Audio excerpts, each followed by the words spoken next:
So we just got out of not Infinity War. The movie that literally everybody cannot stop talking about. Like, apparently Marvel... Hey, fucking Instagram and Twitter people are gonna make hashtag Marvel is life. Wow, you know, the greatest comic book movie ever made in the existence of time and space, that might mean something if you hadn't said that about literally every single goddamn one of them before it. Every single one. Well, okay. 90% of them in the past 10 years. That's a lot of hype. And a lot of, like... But you probably catch our drift already. We didn't want to... We wanted to see something different. We generally like different. We like surprises that come around and are generally different. I.e., when you wait an entire month to try and see a movie when in between you're packing either loads of crap or not necessarily boycotting, just not wanting to see a movie from... Well, that's apparently the only movie that comes out within the span of 2 weekends. That's why we went to see A Quiet Place. Yes. We need to talk quietly. We don't want to spook the monsters. Yeah, when they say A Quiet Place, they just mean bumfuck nowhere, USA. So basically Kentucky, Tennessee, West Virginia, all that good stuff. Yeah. Oh wait, maybe it would be Wyoming. Fuck it, they're in farmland. So... Yeah, if you could... We're not going to do it the entire time. Nah. And it would be even worse if we tried to sign language this whole review, because then it would literally just be me doing this. We would probably piss off a lot of our deaf... Wait, nah, no deaf viewers will be watching this. No deaf... Well, oh, wait, never mind. They have subtitles. Well, YouTube subtitles are so shit anyway. I imagine it doesn't work. Very true, very true. You practically need someone to curate it, and I'm sorry, we just don't have the time or money to do that. But nor the talent. Yeah, barely anyone watches our videos anyway. But we do it because we fucking want to. Yeah. Fuck you. Anyway. Well, don't insult the very few viewers that we have. You all know what I mean. Anyway, back to the movie. Yep. This was pretty good. It was, honestly. I actually really enjoyed it. Now, I have to open up some old wounds here. It's hard to talk about this movie without comparing it to Don't Breathe. Very similar. Which is our shoutiest review ever. Oh, yeah. I recently rewatched it, and it was a soul-crushing experience. I'm sorry, Tom, but listening to you try and justify the characters in that movie... I don't know. So watching that review. Sometimes I have to question how are we still friends?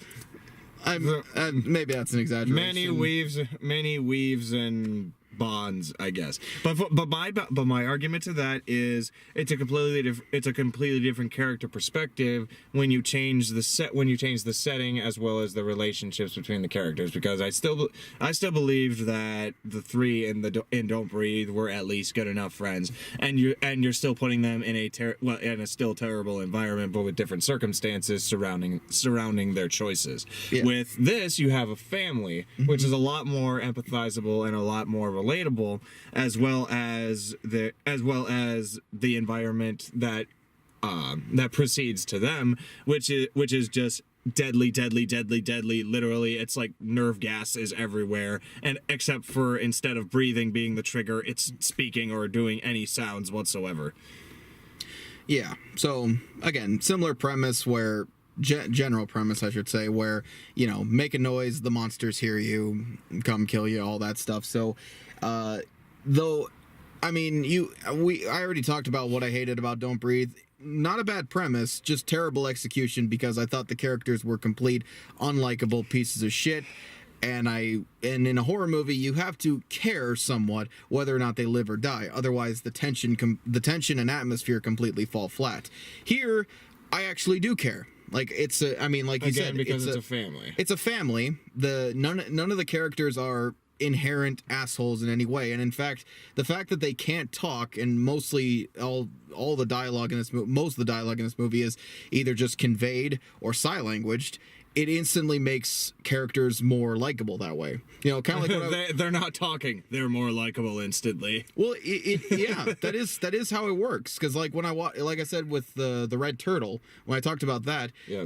no, when you take away dialogue, little things can have so much bigger impact overall, and characters do become more likable. Like, I mean, there's a bit in the red turtle where it's just these two crabs are playing on the beach, and it's like, oh, it's so cute. If the whole movie was talk, that probably wouldn't matter, because it's like, oh, it's just two crabs, I don't care.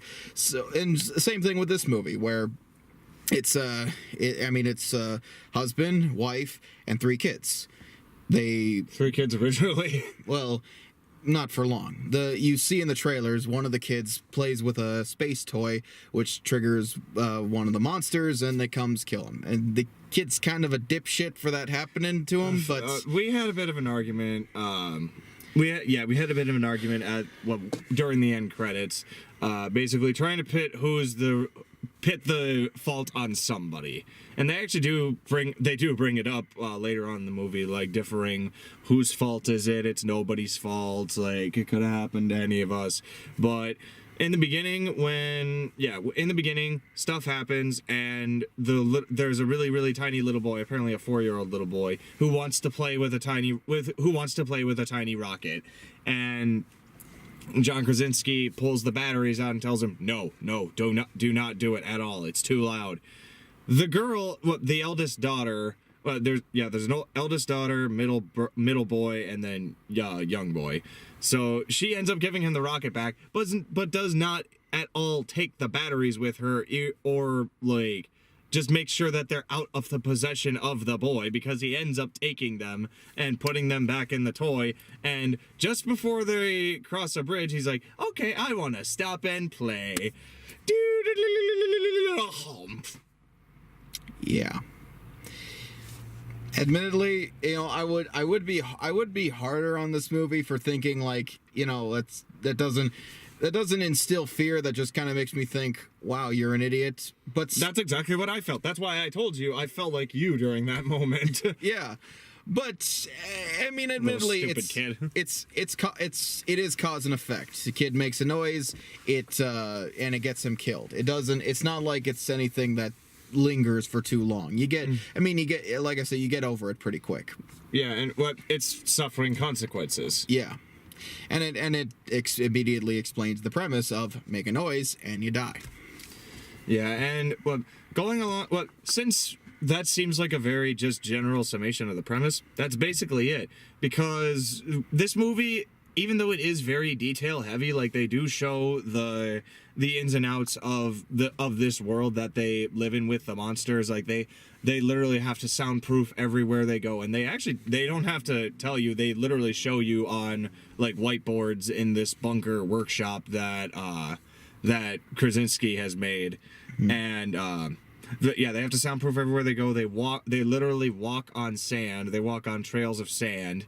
They all speak in sign language, but he was actually telling me before we started the review that might have actually been a survival factor for that family that would have made them survive longer than others, because the eldest daughter is deaf, and so they would have had to have known and learned sign language before any of this tragedy stuff even happened. But they also don't like go out of their way to try and explain too much. Like they don't necessarily point out where these monsters came from.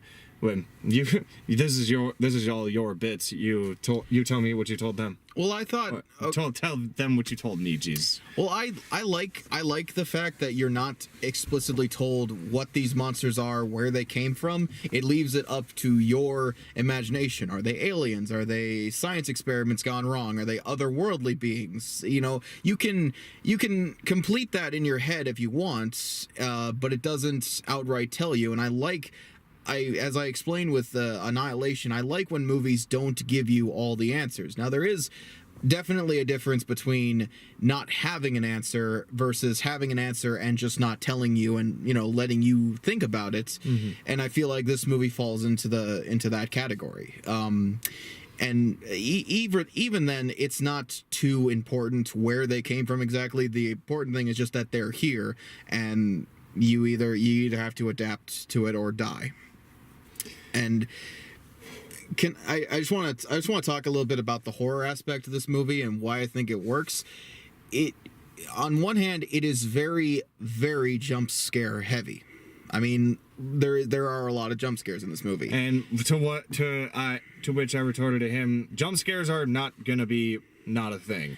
They're gonna be around. It's an easy way to just scare general. It's a cheap way of scaring people for the most part, but I don't mind them at all in this movie. Because they're not the primary focus. Well, it's not. No, they are a very primary focus. It's just that it makes a lot of sense in this movie. I mean, the whole premise is make a noise and you die. So that means any noise at all, regardless of its volume, regardless of where it is or where it's coming from, it's going to be, scary, intense. And like I said too, jump scares aren't awful if they're used right, if they're done right in usual horror movies, where I say you need to set up a proper atmosphere first, and I think they do definitely do that. It's very they make clear they're basically swimming with sharks in this world. The monsters are almost just barely out of sight in the woods. They're waiting for someone to make a noise to come and pounce, and they're fast as hell. They're very fast. The monsters themselves, this isn't, I mean, it's not too important, but their design is kind of like a cross between the necro things from Dead Space and the lickers from Resident Evil. You said they looked more like the things from Stranger Things. The original monster from Stranger Things, not the season 2 dogs or whatever, but like from the first season where it was just the one creature with the 4 limbs. You said that the pincer claws or whatever claws that these guys had, or even just the limbs were longer than the one in Stranger Things. But the monsters, they're blind, but they have flaps everywhere. Kind of a gross design, but as long as you think of a pineapple, then you're fine. I do really like the bit where you see their like ears can just kind of expand, and you can see right down into their bone, and then what they do with the sound design is they intensify everything. It's actually pretty cool. The way they play with sound in this movie, I really like, and that again plays in the aspect to why the jump scares to me don't feel cheap. They don't feel like they're just shoved in because they're made by people who just don't understand how to make horror movies. They clearly do. There are plenty of moments in this movies that are, for lack of a better term, quiet. They are very tense. There's very nail-biting, heart-pounding moments. In particular, there's one of the most intense giving birth scenes I've ever seen. Oh. And the character of the mom is a 100% pro in that case. Holy shit. I wanted to scream for her. Ah! And then there's another bit too where it's heavily telegraphed to where there's a nail sticking up in the stairs.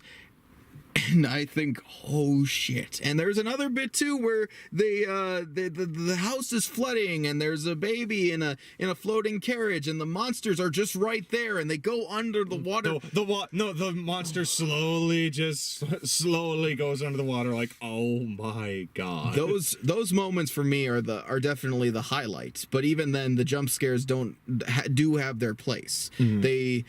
It fits thematically. Like, compare this to It, where Pennywise was already a creepy motherfucker. He didn't need to be jumping out the camera and making loud noises and going he didn't need to be doing that. That's why the jump scares in that movie irritated me a lot more, because they were just completely unnecessary. They're just, again, they're cheap ways, adding too much to something that's already working. Right. Yeah. So I just wanted to get that out of the way, because some might say I'm hypocritical to say if I don't mind the jump scares in this movie, why do I mind them in all the other movies? It's like, well, because it's a thematic difference. It also goes down to details, and I was just explaining this movie.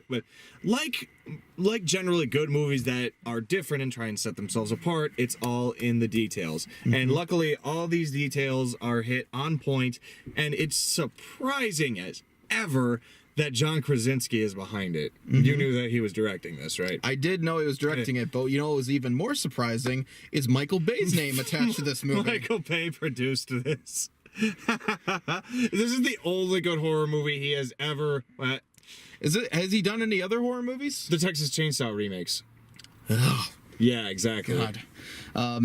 He also, I think he had a hand in producing the Purge movies.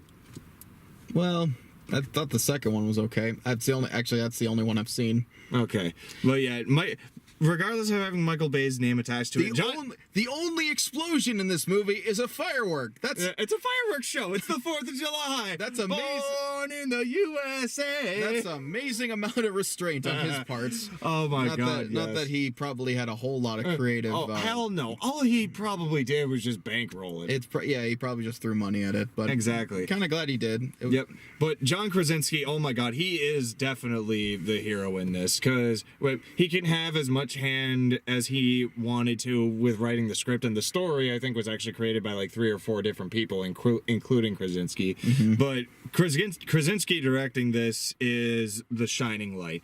He pays attention to so much detail. Again, the sound design as well as the sound mixing, and having it play into the storyline as well as specific characters, because they actually do tone the frequency completely different when they do it from the daughter's perspective. Oh yeah, because they're literally trying to have you experience what she's experiencing in the moment. Yeah, as well as they actually do they capture different sound perspectives when Krasinski is trying to teach his son like ways of not survival or just processes, mostly just like getting fish from a river, which at first getting food. Yeah, which at first scares him because it's like, oh no, it's all the noise, and he's like, no, it's okay because the sound of the river drowns it out, which is good, very good, because that was one of my biggest things questioning me this whole movie is like, if these things are attracted to sound, why don't they go to all the places that naturally produce a lot of sound and just kind of hang out around there?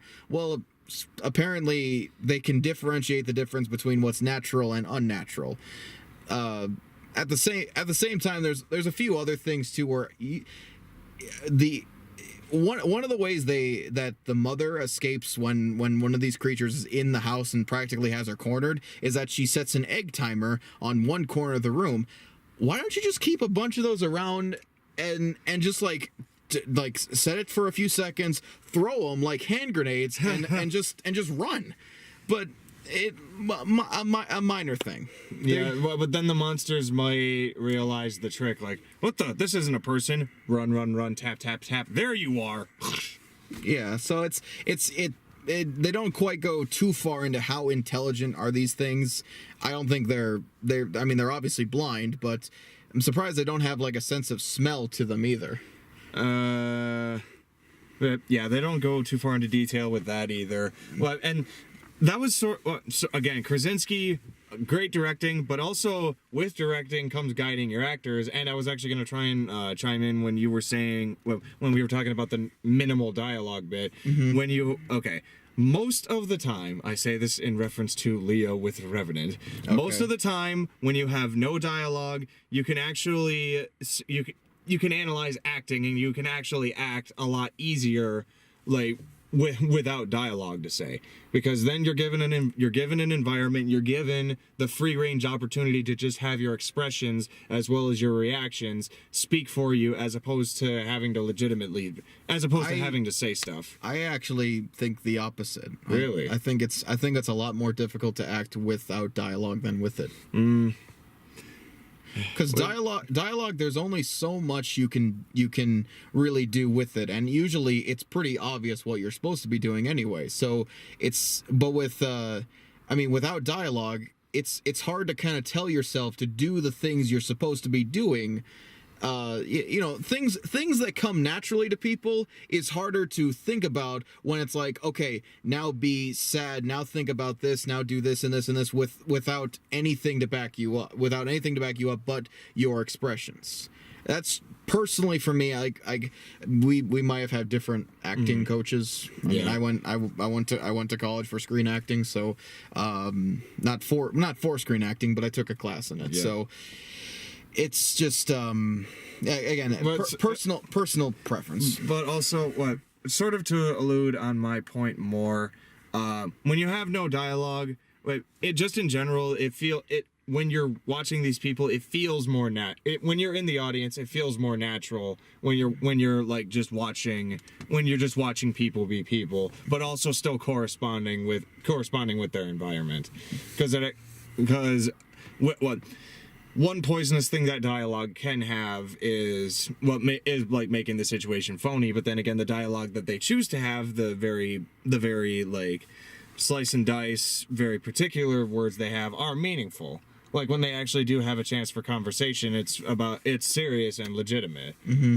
So there's some dialogue in this movie, not a whole lot, but still some. Yeah, just to like poke fun at it like a little bit. This is basically, for me, this felt like a silent movie with a silent movie disguised as a horror movie.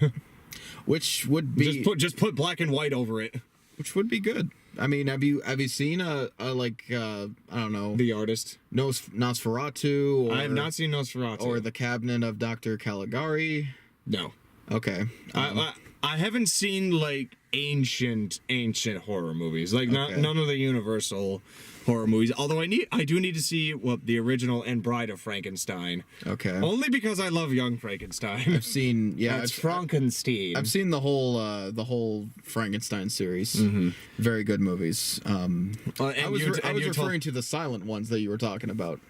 Okay. Because they do exist. They're not a whole lot of them, but they they're there, and okay. And while I couldn't say they're necessarily scary, they are very impressive from a historical standpoint about what they accomplished with what limited resources that they had. Mm-hmm. And I would actually like to see the budget that this movie had, because obviously they're gonna have spent a lot on or could they have spent a lot on the CG effects for the monsters? Okay. Yes, those are usually expensive. CGI is very expensive. God at least to make it good. And then that's probably the Michael Bay portion of this. Mm-hmm. It's the same company, Industrial Light and Magic. Industrial Lights and Magic. Yeah, or sorry, what did I say? That's the same company that did Casper. Right, and the same people who did the Pacific Rim movies. Yeah, but and I think they're the same people who do work on the Transformers movies. They do a lot. And admittedly, their CGI from a design perspective is not bad. Okay. It's just it's obviously the overuse of everything. Would I be honest in saying that if I really had to nitpick here, I would have preferred the monsters were practical instead of CG.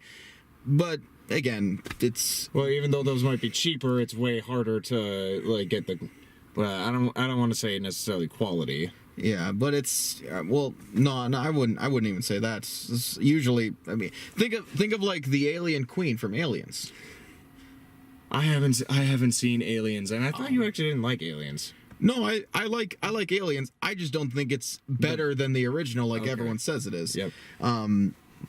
Okay, but back to this. The only like nitpicks that I sort of had with this is that the ending is open. Although most of the time, like open endings, open endings are either 50-50. They either like leave you with no answers at all, and they like just completely abruptly vanish and have nothing to the end of it, or they're like this and they still they give you some answers, but then they still leave you with an open interpretation. But for me, them cutting to end credits when they did, I thought that was really preventative of either an impressive action scene or just an impressive not necessarily gore fest, but just like an intensified horror element to it. Yeah, not to spoil what happens exactly. It's just that, it does. Admittedly, it does end pretty abruptly, but I like it because it leaves you with just enough to make you question, like, oh man, what happens, you know, and it lingers. I talked about this with Annihilation. I love when a movie ending leaves you in a place that lingers. You can't stop thinking about it. I love that. I love movies that make you think. That's just me, but some people, yes, I know they're gonna want everything wrapped up in a nice neat bow. They want to go home and pretend like they didn't do anything that night. But you make me feel like these imbeciles. I didn't say you specifically. I just said people.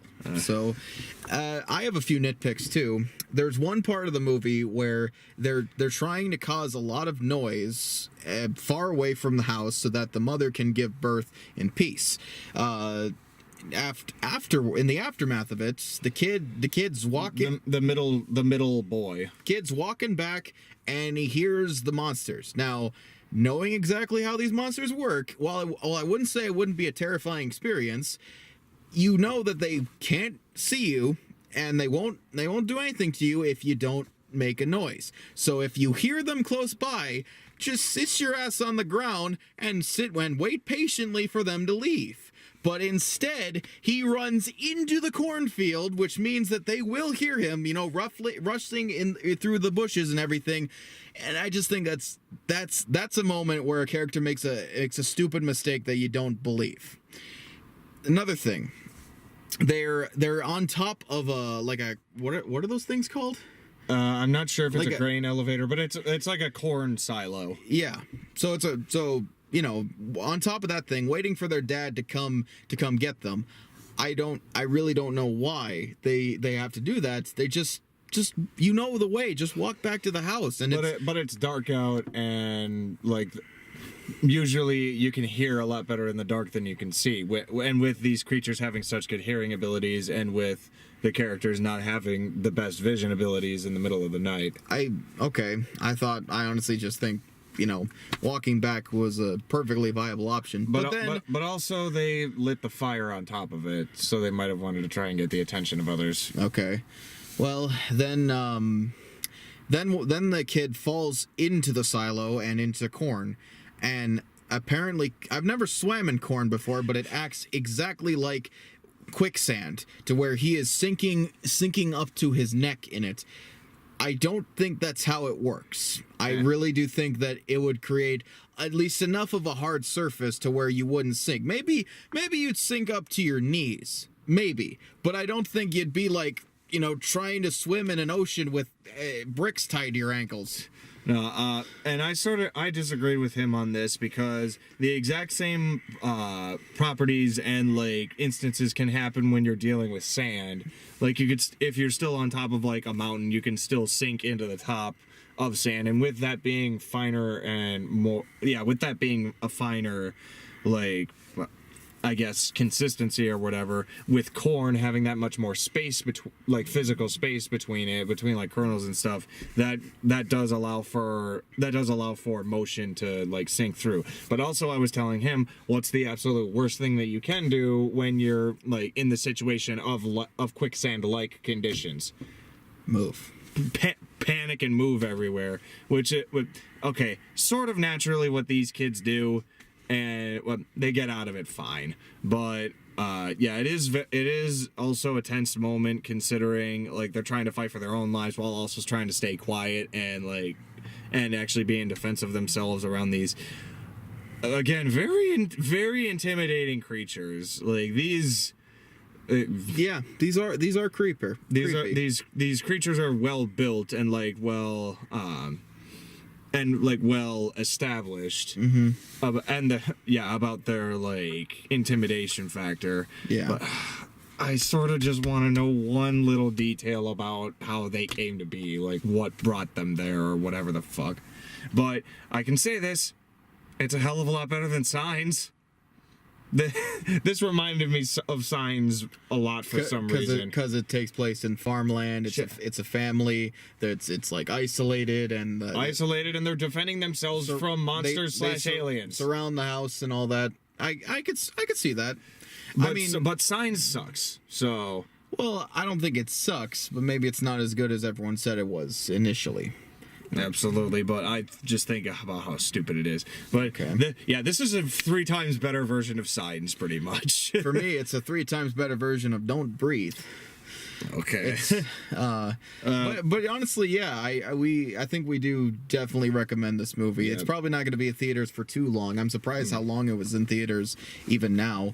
But it does exactly what a lot of horror movies have failed to do in recent years. It is one quick interpretation from you about just the acting in general. Well, I mean, I thought it was good. It worked. Like I said, characters are a lot more likable when you take away dialogue, and the acting overall was just very good. I thought the kids were fine. I thought both Emily Blunt and what was his name again? John Krasinski. Krasinski. Then again, you've never seen The Office, so you wouldn't know. Right. You wouldn't know his name offhand. But yeah, I thought everyone did fine. It's not it. I mean, it may not be necessarily Oscar material, but they all do their job well, and I don't wish horrible things to happen to them. That is a definite success for most horror movies, because let's be honest, it's all too common that you create just shitty characters to be immediately killed off in these kinds of movies. But yeah, it may be jump scare heavy, which is normally a negative for me about any horror movie, but I feel like it fits thematically, and it is coupled with a very thick, intense atmosphere and plenty of moments that do not rely on jump scares and are just very, very nail-bitingly intense. There are so many good, intense suspense moments of this, and again, not having to rely on just like shrieking, loud noises, things jumping out the camera, and all that stuff. Yeah, and well, again, like putting it from what I was asking you about acting, Krasinski, again, I'm just so surprised that Krasinski had this in him, especially because of his numerous years of being stuck with comedies. He was in fucking License to Wed with Robin Williams, and now he made this. Comedy actors are often a diamond in the rough. They just, they never get a chance. Or when you give them a chance, they can really shine. They'll blossom like a flower. Yeah, just like one example is Brawl in Cell Block 99. Oh yeah, Vince Vaughn. Vince Vaughn is a tough motherfucker when he wants to be. Yeah, but yeah, Krasinski was very, very, very good in this. Very good at. Emily Blunt was also, and she actually got top billing over Krasinski in the end of this. But yeah, she was absolutely great, especially during the entirety of of the giving birth, the defense, as well as like quick-wittedness. But also, I really liked the daughter's acting in this. Even though sometimes I thought you would have been complaining that she would have been like a little too bratty. Like, I want to come. Why won't you take me with you? At first, yes, she is a little bratty, but again, the fact that it's not the fact that there's no dialogue to it makes it a lot more tolerable, in my opinion. And I mean, admittedly, I could think any kid in this situation would probably be difficult for them to handle. Yeah, and well, especially with the prior incidents. And it's not too overdone. It's not like she takes it to the point where she does stuff that's just straight up suicidal, practically. Where it's not like she's like, I don't know, gets mad, so she throws a coffee mug on the ground and that alerts the monsters and everything, or she like starts screaming and whining and kicking, and she doesn't do anything too stupid. She's upset, obviously. She's upset with her dad, she's upset with her mom, and all this stuff, but she still maintains her composure. Keep it together, man. Keep it together, man. Yeah. I really liked her in this. She was absolutely great. She was probably the champion of the reactions and the expressions and just everything in that nature. But also, she just reminded me so much of the toothless boy Dustin from Stranger Things. Really? Yeah, for me, she looks just like a girl version of him, which that's not necessarily an insult at all, because both of them are so likable. I was not thinking that at all. That's what I was thinking. Okay. But Yeah, she is incredibly likable. Even the boy, when he's like resistant to Krasinski trying to teach him how to do stuff, he's like, at least he's still open, and he's actually like accepting. He's not quivering too much, but he's also younger, so that's also more understandable. Yeah, like I said, the kids overall were fine. The only really like bad one was the one from the beginning, the dipshit who got himself killed. Luckily, he dies. Yeah. Not that we want kids to die, but when you act stupid, that in this kind of world, that's what's gonna happen to you. Here can be a damning point about this. There are so many things about this, and so many like components and like traits about it, but that they mix so well together. Everything mixes well during this. Yeah. Everything just works. Yeah.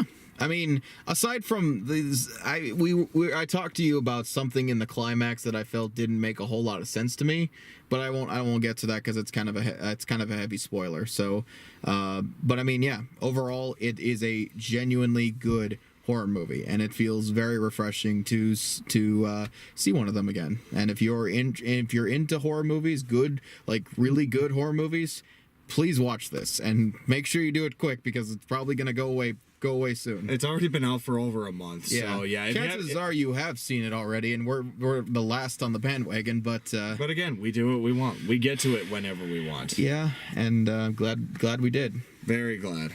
No idea what the hell's coming up next. Maybe Deadpool 2? Yes, I really want to see. Please.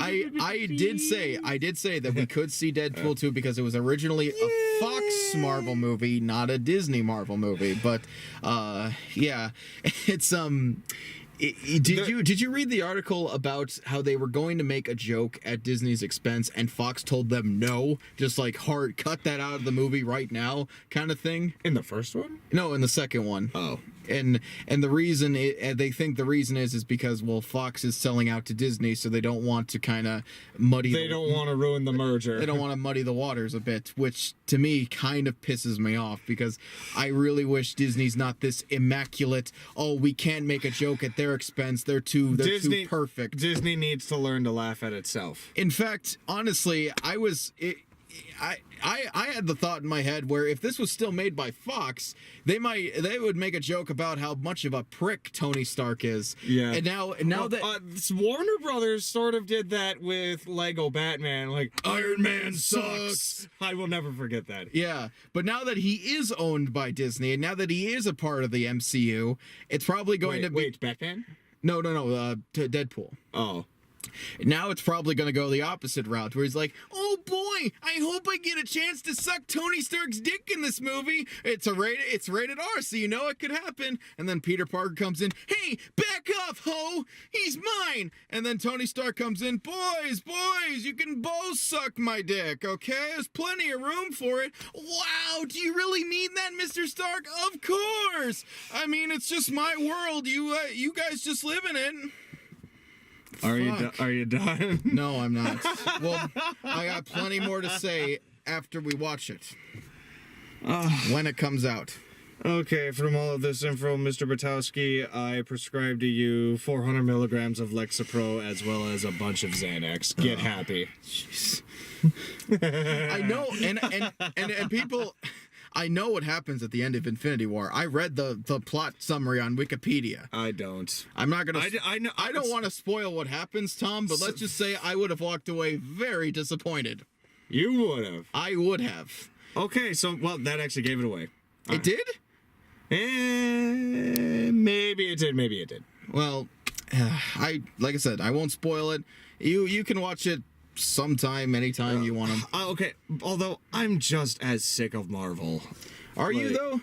Yes. Okay. I only thought Ragnarok was okay. I still stand by my view that I did not like Homecoming that much. Okay. But and you haven't seen the Guardians of the Galaxy movies yet. I have not. That's gonna be I've only seen like maybe a total of 15 minutes of the first Guardians, 15 or 20 minutes of the first Guardians. I need you to watch the first one, and that's gonna be the real tiebreaker because I think that was my first. That was the straw that broke the camel's back. No, that was Homecoming. Oh, Homecoming did that, but Guardians Homecoming killed you. Guardians of the Galaxy was like the first crack in the wall to me that I realized what the fuck Why is everyone loving this? Exactly, yeah. Probably the only reason I will like it is because of Batista. Maybe, Drax. maybe, yeah.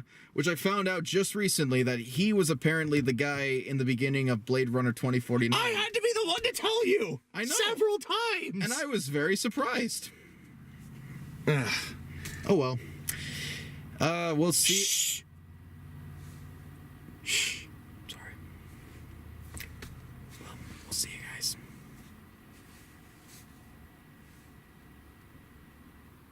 Oh crap! They can see now. Shut the light.